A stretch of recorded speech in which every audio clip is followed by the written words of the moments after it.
Hello, welcome back to my channel. Bit of a different video today. I'm not in Iceland at all, I'm just standing in my office, talking, wearing my guide uniform. So I want to do a video about Girlguiding today. I've been meaning to do it for nearly a year. Back in March, Girlguiding launched its new rebranding with its new logo and its new everything, and Brogan Tate made a video about her volunteering experience. If you don't know her, Brogan is a YouTuber, but she's also a unit helper with Rainbows, and she's an ambassador for Girlguiding South West England. And I watched her video, and I want to make my own version of it because I also have a guiding story. Mine is a little different. I've been a member for well over 30 years. I've been a volunteer since I was 13, and I've been an adult leader for a little over 16 years at this point. So I'm going to borrow Brogan's headings. So we're going to start with who Girlguiding actually are. I'm going to tell you about my own childhood experience, how I became an adult volunteer, my roles, multiple, a bit about typical meeting, my own badges and what activities I enjoy, and we'll finish off with $1 million question: why do I do it? Girlguiding is the UK's largest youth organisation dedicated completely to girls. We help all girls to know that they can do anything. We are over 300,000 young members who come together to learn, laugh, explore and just have fun. We are also over 70,000 volunteers who make Girlguiding happen. I'm looking at my screen down here because I can't remember the exact words. Who make guiding happen by giving our time, talents, enthusiasm and care for girls. Officially there are 4 sections. We have our Rainbows, who welcome all girls aged from 4 to 7 to come together to play and learn and have tons of fun in a safe and colourful environment. They're the little ones who wear the little red uniforms, little jackets and trousers and a pale blue polo shirt. I was going to say hoodie. They wear a pale blue polo shirt, red hoodie. Second are Brownies. I'm sure you know Brownies, everyone knows Brownies. They are our 7 to 10 year olds who come together for non-stop fun and learning and have adventures. They wear the little brown trousers and jackets and various yellow t-shirts. Our main section, you might call it, is Guides. They're the one who gave their name to the entire organisation. Guides is a relaxed, welcoming space where girls aged 10 to 14 can come together they all come together, that's the wording, to have fun, to learn and to be themselves and just have adventures. They wear a really good uniform. People hated it when it was introduced and some of them still do. It's a bright blue polo shirt with a red collar and a bright blue soft shell jacket with red cuffs. I think it's a bit bulky. I don't think girls particularly enjoy it, but the fact that we have a soft shell as part of our uniform is brilliant. Our oldest section is Rangers, which is your space to get together, to have fun, to learn more, to hang out, to give back and to just be yourself again. This is my favourite section, you'll find that out in a bit. They currently wear an aqua polo shirt with a pale grey hoodie, but in the rebranding their colours changed, so the Ranger colours are now purple with accents of baby pink and red. We're not getting a new uniform until 2026, so we're stuck with a half purple and half green section. We don't know what the new uniform is going to be like. Rumour is that everyone will wear the same, probably dark blue, and they'll just have accents, sashes, neckerchief, something like that in their section colours, but honestly no one knows. It hasn't been designed yet, it certainly hasn't been released yet, so that's just a rumour. Then we have all the other sections that Girlguiding doesn't really talk about. So for example, we have the 14 to 18 year old Rangers. We also have the 14 to 18 year old young leaders, who are girls who take a leadership role with a younger section. Some of them are just Rangers, some of them are just young leaders, some of them are both. Then there is Inspire, which is our 18 to 30 section. Back before about 2018, Rangers came under the umbrella of the senior section, which covered every role that you could hold between your 14th and 26th birthday, which included Rangers, which went up to 26 at the time. And Girlguiding decided that was just too big an age group for the girls at each end to relate to each other, so it went down to 14 to 18. Which left the 18 to 26 year olds suddenly without their social thing. Girlguiding's idea was that they would just become adult leaders, but most of them already were. They came to Rangers as a space to socialise and to have fun and to just not have the responsibility, and they suddenly were going, well, what about us? What are we supposed to do? So Girlguiding created what they called at the time the 18 to 26 offer, which basically went, you can keep doing all the things but just meet informally with your friends. And gradually that evolved into 18 to 30s, and that became Inspire. It's not a section, it doesn't have a name, it does have a name, it doesn't have a uniform, it doesn't have a brand, it doesn't have a particular program, it's just a series of pathways and things that you can do. We have a really active group around here, and the southwest region did a trip to Bristol quite recently, and judging from the photos, every last one of them is an adult leader. Then we have the adult leaders like me, people who make it happen, unit helpers who help it happen, couldn't do without the unit helpers. Then we have the trainers, the commissioners, the advisors, the activity runners, 1,000 other people behind the scenes who you probably won't see so much, but we couldn't do it without them. And then I think the only ones left are the Trefoil Guild. So the Trefoil Guild started life as old guides. They were the girls who just outgrew guides, but they wanted to stay around and keep doing the stuff. And somewhere along the line, it became, I don't know if it ever became, I think it's always been like over 18s. But somehow its demographic is 65 plus retired guiders, and people will tell you Trefoil is only for 65 plus adult retired guiders. It's not. It's for anyone over 18, male, female, ever been involved in guiding or not, who is willing to uphold Girlguiding's ethos and things, would like to do stuff together as adults and support their local Girlguiding community. So I think that's everyone. We've got some paid staff who work definitely at regional level and definitely at headquarters, possibly at county level. So there's a lot of people keeping this machine running. So that's Girlguiding. Let's talk about me. I started aged about 5 as a rainbow. Rainbows came into existence in about 1987, so I would have been in the fairly early years of it. Rainbows started actually as bunnies in Northern Ireland in the 70s or 80s. Girlguiding don't talk a lot about their history, but officially they started in 1987. There was no uniform back then. You wore your own clothes, and you wore what was officially called a tabard and what I always called a rainbow apron over the top. Different units had different colours. I was a blue rainbow, and this is my actual tabard. Isn't it tiny? My sister was in a different unit. She had a yellow tabard. She was a yellow rainbow. When I was 7, I moved up to Brownies. I just, by like 2 years, missed the little brown dresses and the crossover ties. I had the Jeff Banks uniform, the yellow polo shirt and culottes and the sash, and yellow neckerchief that we wore every week. And I went in as a member of the Imps, which were the little yellow ones. So Brownies are split into 6s. They work together in small groups, ideally with 6 in them, but it depends on the number of your unit, obviously. And they were named after little fairy creatures at the time.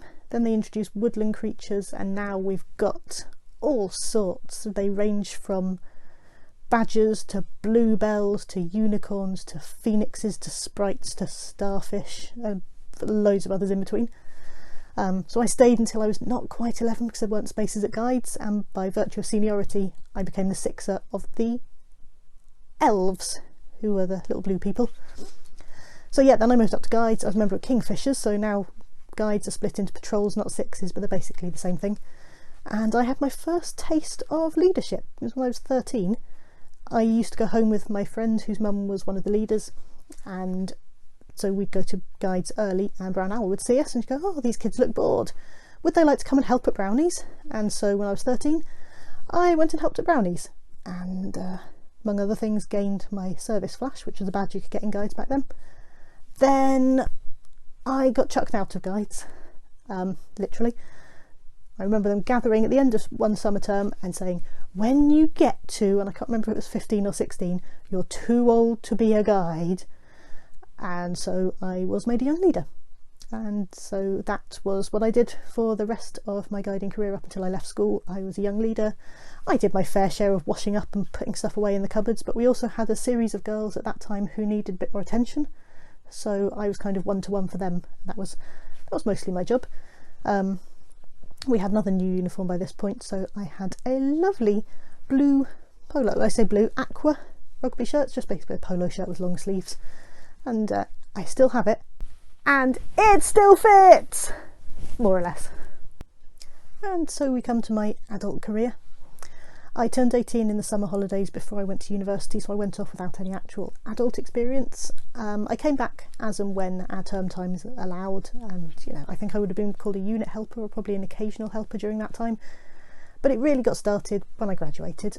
So the plan was to come back and be a guide leader, but they already had 3 guide leaders, and while I'd been away, one of the girls had turned 18 and she decided to become an adult leader, so now they had 4. They really didn't need a 5th, but what they did need was a ranger leader, because they had also opened a ranger unit while I'd been at university, and they were running in the small room at the back of the hall on their own, basically feral. They had, you know, they had 4 adults in the building, but they had none in the actual room, and they said, would you like to do the rangers? I didn't really want to do the rangers, but there wasn't a lot of choice, particularly as I was doing it on my own. But here we are, 16 years down the line. It was quite the baptism of fire, but I'm still a ranger leader, still doing it on my own, and they're my favourite section. 2 years into all this, I became a brownie leader because there were some brownies that were about to close down. They'd lost their leader, their future was precarious, and it was September 2009, so we were just launching our centenary celebrations, and I couldn't bring myself to let a brownie unit close during the centenary year. So I became a brownie leader, and that went on for 4 years, and then my job moved. It became like a 40-mile round trip, and that was a bit too much even for me.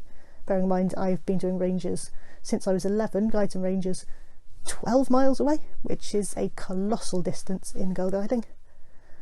So at that point I came back to my ranger district and was going to open a new brownie unit, and then they said, oh, the guides at the other end, they're about to close down, literally 3 weeks away from closing down, would you take over them? So I became a guide leader, and that lasted a few years, and then I went back to a different brownie unit, and that lasted until last year.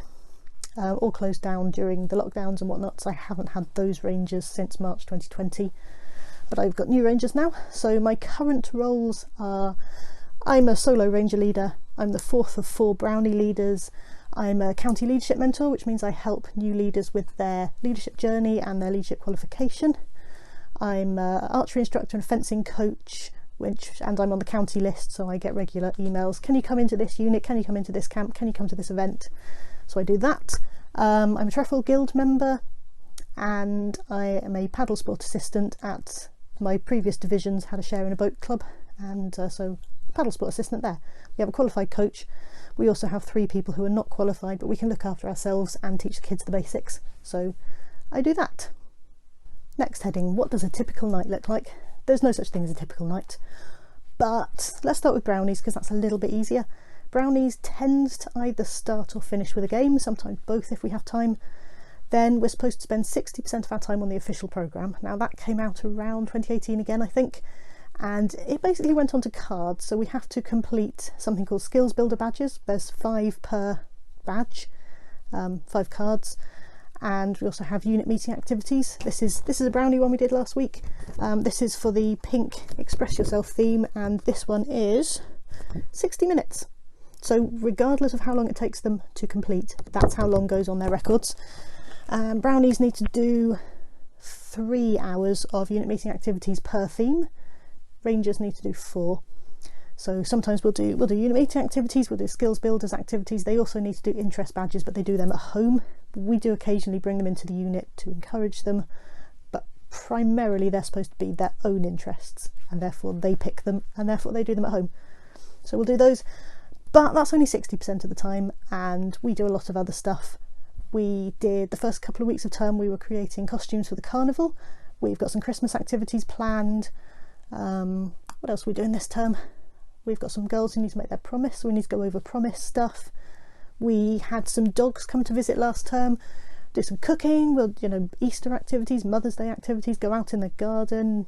We're going to see the new Disney film, I think it's Disney, in December. Girlguiding does its own exclusive screenings, so we're going to go and do that. So that's, a typical night. Game, cards, something else, game, and we finish with Brownie Bells, which is the song that Brownies have been singing pretty much forever. A typical night at Rangers is harder. Rangers follow the same programme, but their cards are aqua instead of yellow, and they have to do more of them. We don't do a lot of programme with the Rangers because they're just not interested. I've got one girl who wants to do her Ranger Gold, so I sneak in an activity occasionally, don't always tell them that's what they're doing. Mostly we just do what they want. So we did a chocolate competition last week, we did geocaching, turns out doing that in the dark is not the greatest idea. We did some pioneering, favourite guiding activity, we made a catapult out of bamboo canes. We've played in the garden, just sprayed each other with water guns. We went to camp over the summer. We took them to archery, we took them kayaking, we did the county water sports weekend, which was supposed to be coast steering, but the weather was too bad and they would have all got killed, so that got changed last minute to climbing and abseiling on actual cliffs and kayaking, and so that was good fun. But yeah, there's really no such thing as a typical night at ranges. It's whatever the girls want to do, really. Next heading, my own badges. Now, I've been collecting badges since I was 5 years old, so I could do an entire video just on my badges. I'm on my second blanket, this one is full. And my second one is not doing badly either, but I'll show you some of the more recent ones. So this is a skills builder badge we did recently at Brownies. This is a Reflect Stage 2 skills builder, and I like to award myself the badge because I did just as much work as they did, probably more. And also this is the Paw Print Family Space Adventures badge, which we used as inspiration for our district activity day back in September. Everything space themed. I did some fencing, which we called lightsabers, and because it was inside and because it was with small children, we used pipe lagging instead of real swords. On the subject of skills builders, I did my camp stage 5 with rangers on camp. I survived my first camp as a leader. It's a brand new set of badges, came out just in time. It's the first camp I've ever actually run. I've been to ranger camp. What else have I done recently? We had coronation, and then Girlguiding got a series of these kind of badges, which are activities. There's different ones for each section. There's 5 altogether for each section. So I've got water and height with rangers. I've got water with guides because I do that at boat club. I'd like to have either sport or land for archery, which I've done with both guides and rangers, but I don't know if it's sport or if it's land, because one of them is on the activity finder but the picture on the badge disagrees. What else have I done lately? We did Parliament Week last year. These are great because they're different every year. This is last year's. That's 2018's. That's 2021's. So they're all dramatically different. We did this unofficial activity badge last year for our Christmas thing at Brownies, and we've got a badge for commemorating the death of the Queen. And for myself, I went to an event called, where are we? Try Spy Qualify, which is an adult region event held at Foxley's, which is being sold off right now. I bought the activity badges for all the things that I did. So that's roughly our latest activities. What do we enjoy doing in units? Rangers enjoy anything where they can chat and play music and just not do anything, which is fair enough. That's what they like doing at that age. Brownies love games. We've got a particular favourite which we call the shoe game. It's actually a know myself unit meeting activity, but we just use it as a game.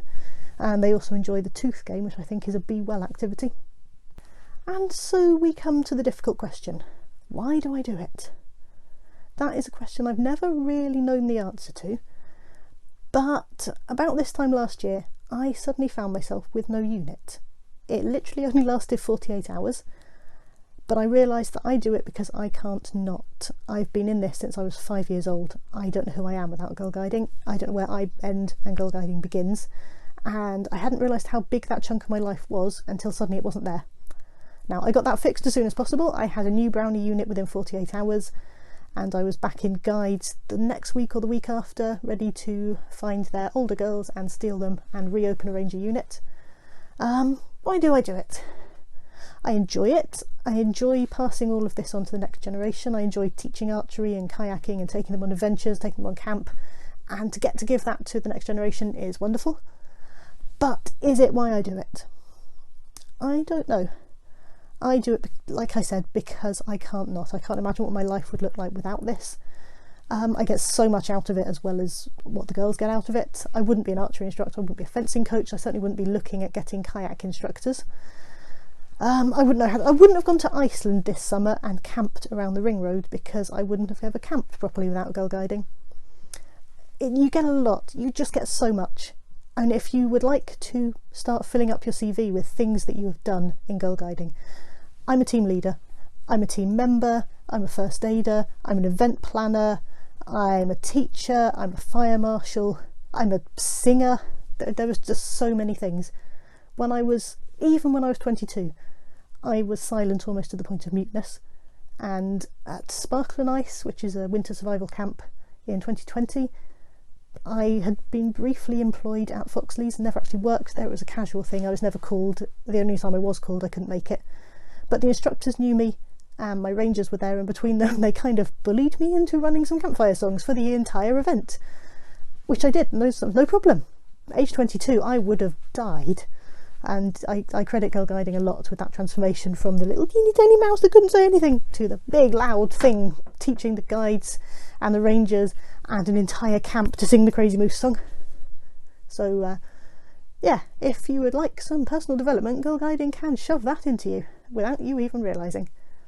And last, do you have an hour and a half in a week that you could spare for your local unit? We are crying out for leaders. There are probably more girls on waiting lists than there are actively involved. I know, you're busy, you've got a job, you've got children, you can't. Could you give an hour and a half a term? Could you give an hour and a half a month? Our Brownies in my Ranger division, because I do Brownies and Rangers in 2 different divisions, they really need another adult. They're not going to get another leader, but what they might get is 4 people who can turn up once a month. And that adds up to a whole person, and that would make a huge difference. Of course, if one of them, having turned up once a month, started to go, do you know what, I could do with a proper pair of hands, maybe I'd like to stay on and do my qualification, we would bite her hands off. But we know that realistically, what we would like to ask for is, can someone come along and just be an extra pair of hands occasionally? If you can't come into a unit, or you don't want to, because some people just don't want to be directly involved with the girls, there are so many other things that we could do with. Do you have a special skill you can come in and teach a unit as a one-off thing? Could you take the accounts off someone's hands? Do you have a minibus licence? Because getting girls transported is difficult. There's so many supporting roles. If you can offer us anything, even if it's a one-off. It used to be really easy, this bit. I would just say go to girlguiding.org.uk/join us. But I don't think that works anymore, and girlguiding.org.uk/get-involved/register-something volunteer. It's not easy, that is my point. I'll leave the link below, and if you go straight to girlguiding.org.uk, there's a big blue button right on the front page that says volunteer. We'd really like you to volunteer. You know, even if all you want to do is start a conversation, what role might be appropriate for me, that would be wonderful.